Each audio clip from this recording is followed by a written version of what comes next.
I start recording now. I'm sorry about that.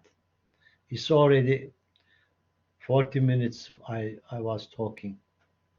So we have talked about research, development, creativity and innovation, entrepreneurship, who is entrepreneur and what kind of entrepreneur would be in the information era is clear, I believe. These are my opinions, by the way, but I'm the one which mainly involving in research and development studies in various sectors. So I believe I'm right. Now, since R&D becomes very important, R&D research and development become very important. Uh, OECD. Do you know which countries are OECD countries? Those who have taken my energy policy course know that one. The starting from United States, Canada, England, all European countries, Turkey, Japan, Korea, these Australia, these companies are called OECD countries. We are lucky that we already enter in that system, since it also provides a lot of regulations which if you obey those regulations you become update. Now R&D also defined with this one. I'm not going to give all of them, but some Frescati manual is the famous book about the regulations about the R&D, research and development, and also I read that one. R&D comprise creative and systematic work undertaken in order to increase the stock of knowledge. Bilginin yığılması için yapılan sistematik çalışmaları yaratıcı ve sistematik çalışmalardan ibarettir diyor. I'm sorry for Turkish. Sometimes Turkish translation becomes more valuable for us. Including knowledge of humankind, bilgi birikimi, culture, bakın culture and society. Yani if you ask me what is main objective of your course, science, technology and ethics, I would tell you this one. Knowledge is completely coincide with the civilization of humankind. Or this course is directly linked with the civilization of humankind. Of course, I'm not a philosopher. I'm simply an engineer. I'm not a philosopher. However, while I was trying to improve myself in that topic, I always come across that the philosophy, felsefe in other words, is the major parallel topic, parallel to the scientific technologies, parallel. Now, this is the definition.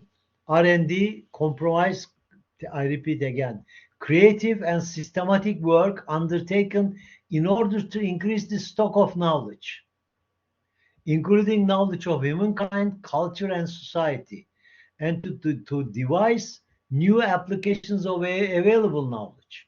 And also new applications are in the R&D, since research and development.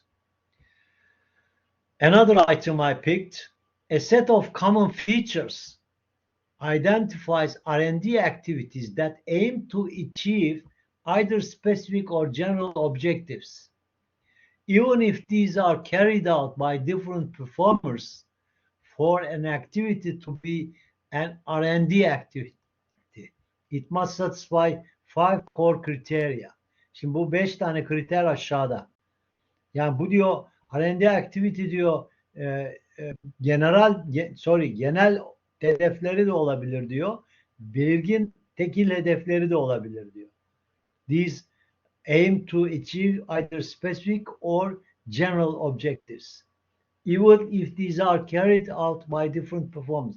Farklı kişiler tarafından bile şey yapılsa, uygulansa, for an activity to be For an activity to be an R&D activity, in order to call it R&D activity, it must satisfy the core criteria. The activities must be novel. Novel biliyorsunuz yeni demek. Orijinal demek. Original. Novel. Creative. Yaratıcı. Uncertain. Bu uncertain kelimesinin üzerinde durdum. Biraz kurcaladım. Questionable. Hani belirsiz demek değil bu. Questionable. Yani you are saying that still you might ask questions about my, let's say, research and development activities. Of course, it should be systematic and transferable and or reproducible. That one is important too. Transferable. Dissemination diye bir kelimeyle herhalde karşılaşmışsınızdır. Yayılma demek çocuklar. Dissemination. Şimdi biz çok I prepared many R&D projects.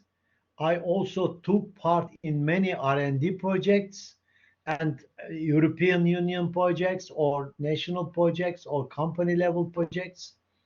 They always ask, what kind of dissemination do you expect from that project?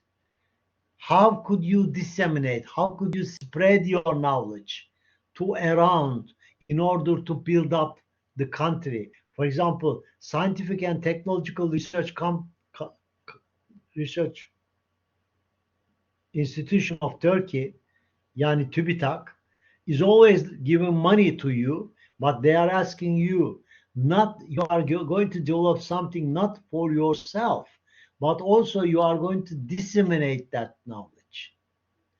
Bunu yaygınlaştıracaksın. So, and transferable. Şimdi transferable deyince başka bir transfer gelecek. Ona bakacağız sonra. Frascati headings'i okuyacağım sadece. These are only headings.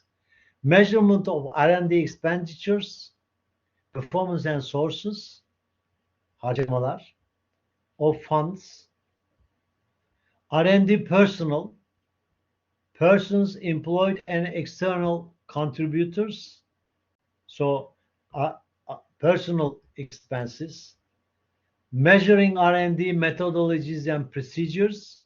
This is the heading. Below that heading, there are a number of pages. Business enterprise R&D, government R&D, governmental yazardım ben olsam, governmental R&D, R&D in universities, another chapter, private non-profit R&D. That is also non-profit institutions are important. They have a lot of incentives. Incentive means teşvik. Private non-profit R&D. Measurement of R&D globalization. Of course, this one, whether your R&D is international level or reduced level. So you have to measure it. Government budget allocation for R&D.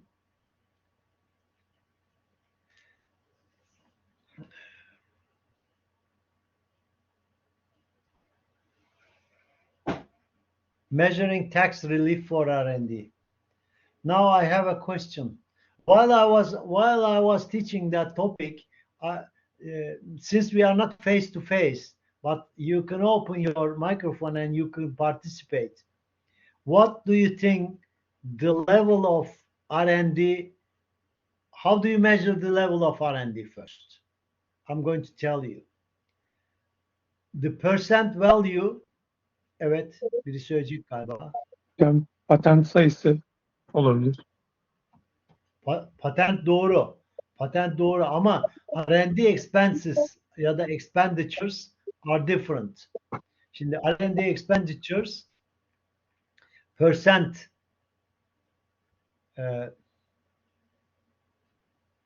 şuraya çocuklar bir dakika padimi takayım geleyim onun üstüne yazarım. Bir dakika.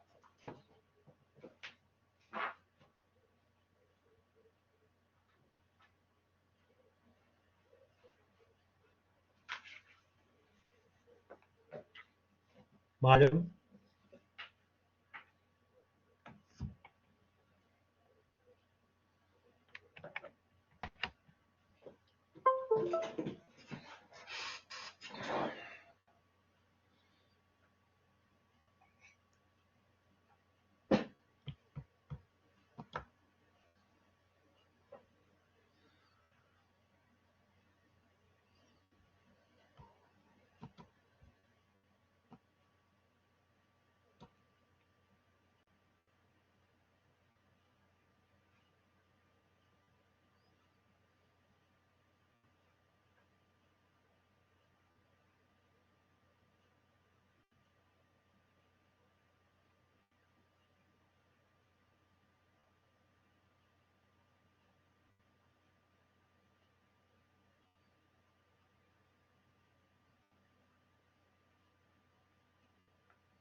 GDP ne olduğunu biliyorsunuz. You know GDP, Gross Domestic Product, milli gelir. So how much you spend on R&D divided by GDP is the percent. For Turkey, it was when we were caring about this one, it was 0.5, 0.45 or something like this. Now it's over 1.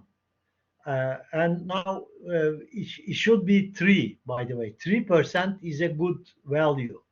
So if you look at the R&D expenses of the countries, you are going to see interesting results. The R&D expenses reflects the development level of the country. In north part of Europe, for example, you are going to see a high amount of R&D expenses and also R&D expenses of the company. In company level also you can see R&D expense, percent R&D expense. Then your company's overturn, girosu overturn, of course in denominator, in numerator you put R&D expenses. But unfortunately, companies are sometimes put some normal engineers in R&D department, employees in R&D department, in order to obtain a higher R&D expenses. Anyway, gözlüğüm nerede?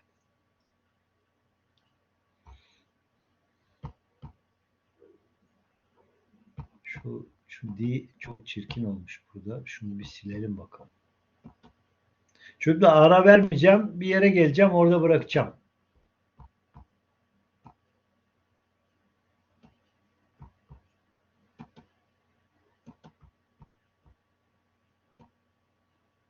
Evet. R&D expense. So measuring tax relief means that government gives tax reduction.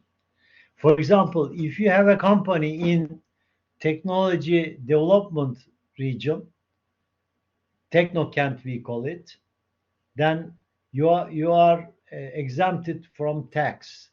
So you don't pay tax if your company is inside the, for example, there is one in Sabiha Gökçen, Istanbul Technopark is located in Sabiha Gökçen Airport. And also there is very famous one is Arı Teknokent in Istanbul Technical University. One of the earliest one is located in Middle East Technical University. Of course, every big university has got their own Technokent. Tepe has got, Yıldız has got now. But the biggest one is Istanbul Technical University, I understand. I also have a research company located in Istanbul Technical University. Oslo Manual. Oslo Manual, since Frescati Manual is defining the rules of R&D, Oslo Manuals defines the innovation actually. So we already defined what innovation is all about, but there are a number of innovation types. I'm just give you very brief summary of it. Innovation, product, the innovation types, product innovation, which we generally engineers involve that one, product innovation. You remember that. I gave you the example of neydi onlar ya?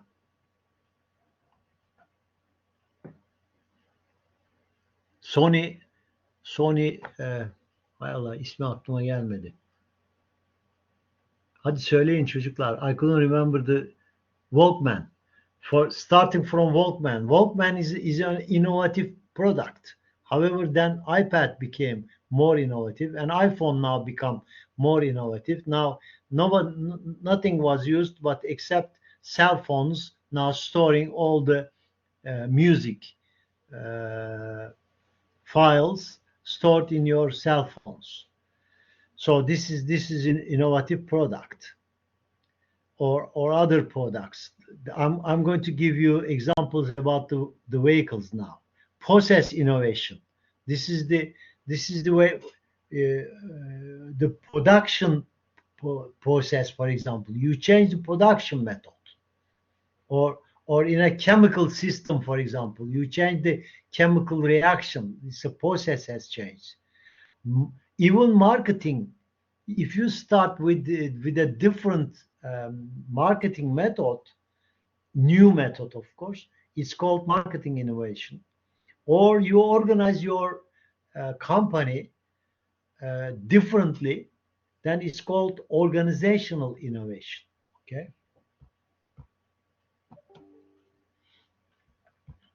Now, what is technology transfer? Who's going to make a comment about the technology transfer? Technology transfer is a very important topic. In Turkey, I remember the first automotive industry was established in 1970s, even 60s. Fiat, Ford Otosan, Renault, these three started manufacturing vehicles in Turkey. I was a student at Istanbul Technical University at that time. We used to say that it's a montage. So we are saying that the tools are coming here and then manufactured assembled in Turkey, and we are arguing that there is no value add in it. Therefore, all the money is going to the international companies, and we are not earning it. But that is not the case. I remember I formed a company together with Tofaş Fiat. So many weeks went to Bursa. So I know that probably 8,000 or 6,000, 8,000, I think. 8,000 engineers are working in one shift. So as long as they leave, another 8,000 comes. They manufacture goods. While they are manufacturing goods, they are start learning it. The engineers are looking for this, and they say, why don't we manufacture this one? Sometimes they resign the company, which is called spin-off, then and form a new company, which is called spin-off. Then when spin-off occurs, they start manufacturing some part of the vehicle. So in not far from Okan University, there is an association called TISAT, Automotive Suppliers Industry. So now most of the parts of those vehicles are manufactured in Turkey now by Turkish companies, and those companies their own R&D department as well. Technology transfer is something important. Never forget that. Don't resist that. If any company who is preparing to form a factory or invest money to your own company, I'm talking about my Arabic students, don't resist. Since as long as they establish the factory over there, they bring their technology, and your engineers start learning it, then it reflects to university level, it reflects to the manufacturing techniques, and then it's creating a new area to produce. So Turkey's automotive industry is started in 1960s with that kind of agreements. Now we have Ford, for example, has more than 1,000 high quality engineers working in R&D department, research and development department. In Tofaş, Bursa, 800 approximately 800 research and development engineers are working in research and development department. In also other companies, Renault is a good company in Bursa. Hyundai has a big plant, although Toyota, I haven't got enough information about, but Toyota's quality is very high. Quality of the Toyota cars are good, and these are manufactured in Turkey. Ford, Fiat,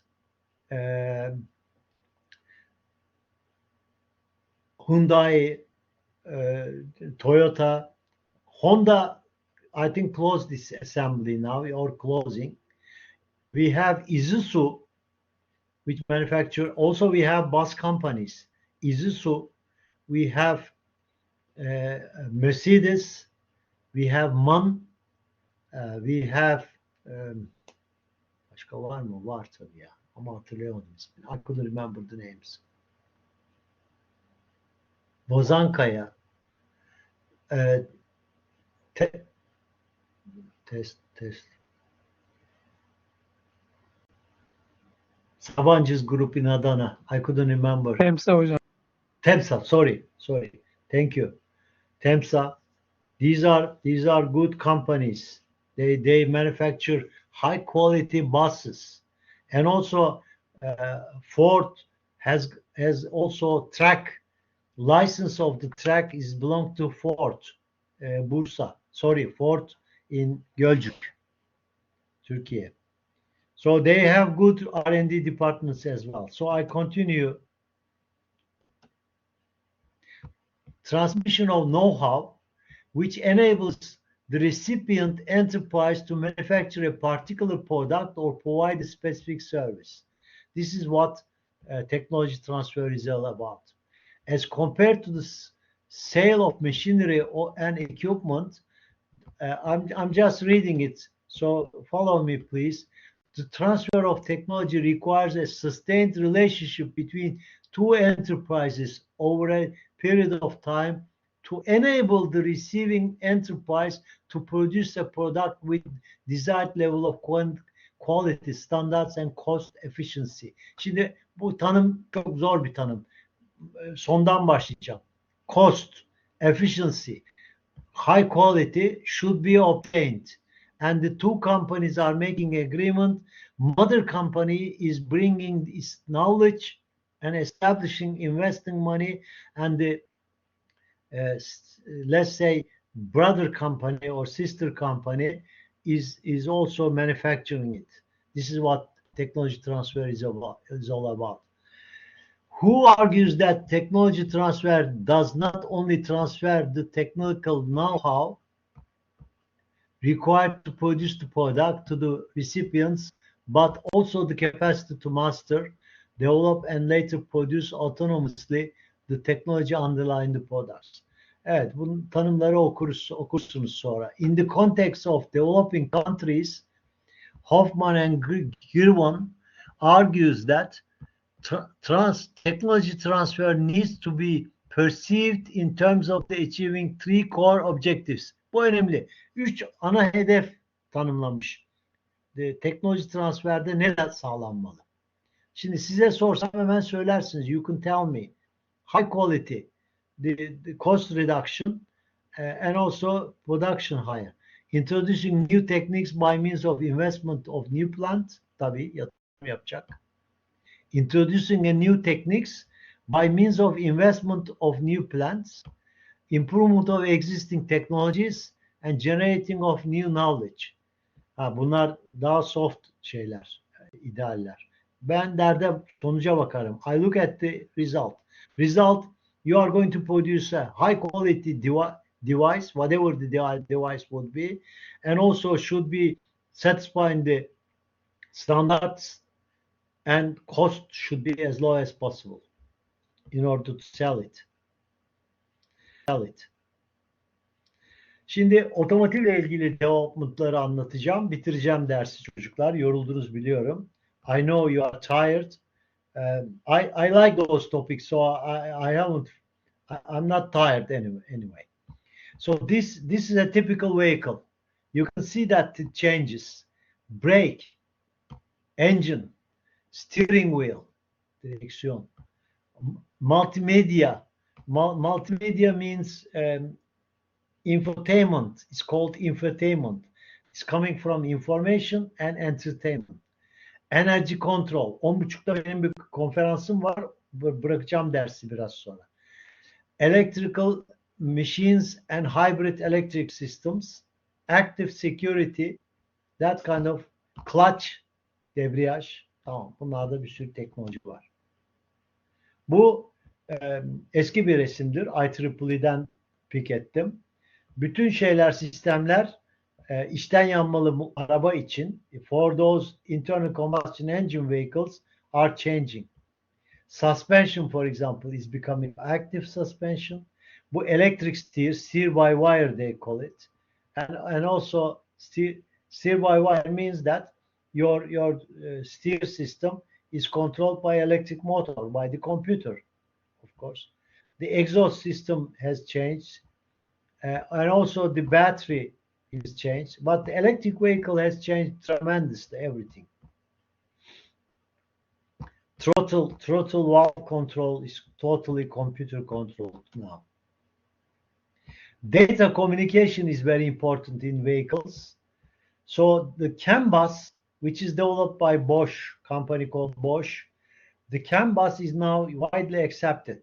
But for very fast communication, they also form a research group. They developed, mainly the Germans, flex-ray bus, flex-ray communication line.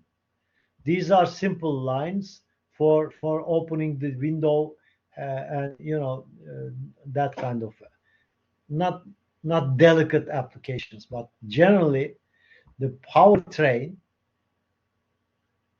the main power system which send the torque to the wheels are controlled with high-speed CAN.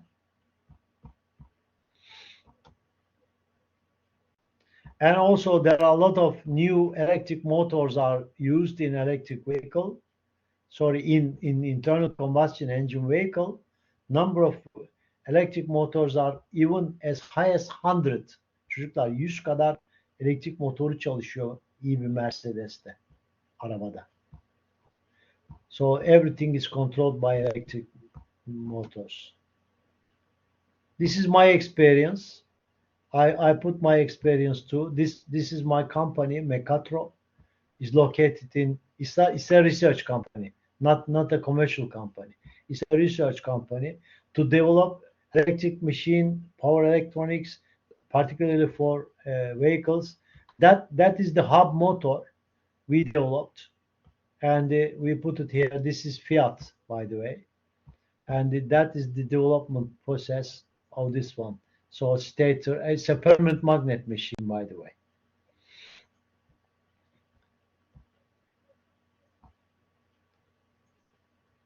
This I put this slide for electric engineering chamber invitation. So it was the 100 years of Turkish Republic. That's why I used that flag over there. There is a lesson we have to learn. Probably 10 years ago, as a Mecatro research company of mine, with some associate professor Özgür Üstün from Istanbul Technical University, another associate professor from Murat Çakan from mechanical engineering at Istanbul Technical University, we formed that company. This company, we developed that bicycle motor. You can see that the motor here. And this bicycle motor has got electronic controller attached to it. So as long as you are going to take it and you are going to put it in your bicycle and you are going to run it. It was 10 years ago, it was the top technology. Still is a very high technology. However, we haven't put it in the market. There is a simple reason. The price of this electric motor was almost 3 times higher than the electric motors coming from China. So Don't forget that science, technology. Now we are in the technology part. Technology should be as high as possible, but price should be as low as possible. Otherwise, you cannot compete. We never put it in the market. That is one of the experimental result. The work I involved. That car is in Scientific and Technological Research Council, Marmara Research Institute museum now. It's the first, it's Turkey's first electric vehicle. That one. I was the head of that group, research group. Galiba bitiyor. Now, what now we are doing in Okan University, we have working on autonomous vehicles. Sorry about those Turkish words. However, you know what uh, autonomous vehicle means, that without a driver, vehicle can find its road. You have to put, gösteriyorum şimdi. This is the vehicle. You need a radar, long distance radar. You need a short distance radar. You need a LiDAR, laser beamed radar. You need ultrasonic sensors. And also you need camera. And those should be connected to drive-by-wire system, where the steering wheel should be controlled by electric motor, the brake should be controlled by electric motor or electrically, and also if it's an internal combustion engine, throttle should be controlled. If it's an electric vehicle, then electric motor should be controlled, the acceleration, deceleration, and everything should be controlled. So now there are levels, that up to 3 level. That means a vehicle is autonomous, but for example, they are measuring the distance between in front of the vehicle, and then control the speed, and also control the road conditions in order to avoid the accidents. That is the technology now. You can see that this technology is totally belong to information era. Çocuklar, hep vurguladığım şeyi dikkat edin. Yani benim kanaatim, biz başka bir çağda yaşıyoruz şu anda. Bu bir endüstri devrimi falan değil. Bu bir başka devrim. Bu bir insanın yerine makinenin geçme devri. Yani insan robotlarla vesaireyle, human is replaced. Human is almost replaced by machines. Machine means robots. That vehicle is quite often called robocar. It's called robocar. Yazayım.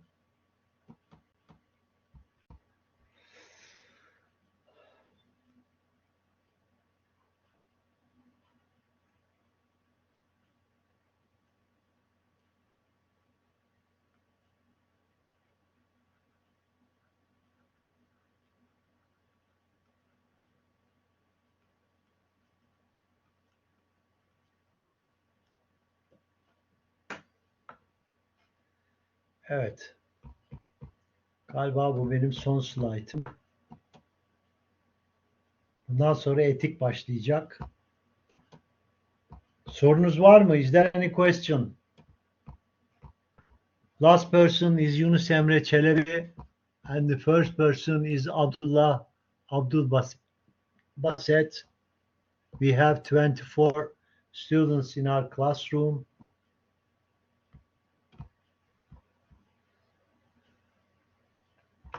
Don't leave.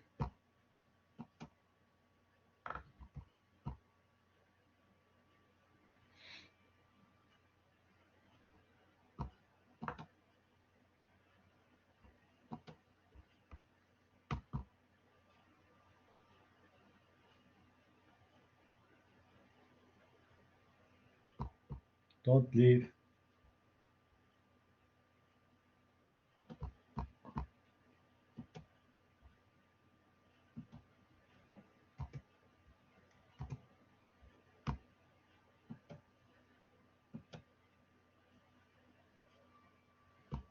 Evet. Last person Yunus Emre Çelebi and the first person